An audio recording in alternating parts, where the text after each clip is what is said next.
Давай. Ары қарай бидейік тұрып құрсын, шабытымды қазақтар біліп тұрсын. 2030 келіп қазақ елі әлемге жылы қарап күліп тұрсын. Қытайдан да көп болып қазақ саны, келіндер 10-15-тен туып тұрсын. Автокөлік шығарып не бір түрлі жапондар мен немістер мініп тұрсын. Орыс, өзбек арбасын атқа шегіп, біздің ғана мәшинені үміт қылсын. Италия, Испания мен Бразилияны Қазақстанның футболы қызықтырсын. Ағылшындар демалып көл-сай жақта, шведтер симай қалып тұрып тұрсын.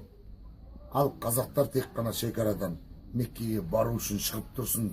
Оған дейін қазаққа қастық қылған дұшпандар тұқымымен құрып тұрсын. Осы сөзді естіген таза қазақтар мына мен үшін шапалағын ұрып тұрсын. Қазағым, қал жағдайың қалай қазір? Көз жүгіртіп қарайын маңайға бір. Аллаға шүкіршілік айтпақ түгіл, тәубасына келе алмай талайлар жүр. Өзбектер өз жерінде нәсіп таппай, Астана Алматыңды маңайлап жүр.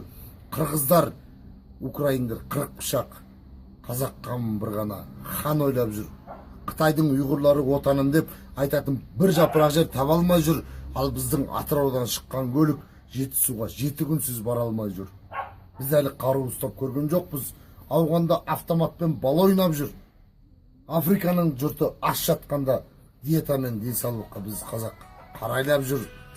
Кейбіреу итке шегіп шанайдап жүр. Қазақтар джипке мініп малайдап жүр. Құдайым көп көрмей осы күнді, күн сайын қазағымды арайландыр. Қазіргі бірлігіміз қалай болса, қиямет күнге дейін солай қалдыр. Ендеше азаматтар елбасының ерен еңбегін бағалап, Алатаудай тілегін алақандай жүрегіне сыйғызып алып кеп, қазақи сөздің қаймағын, ақиқат сөздің айғағын, жауға атылған жебедей, мұзы жарған кемедей бүкіл қазақты басқарып жатқан елбасымыз аман болсын.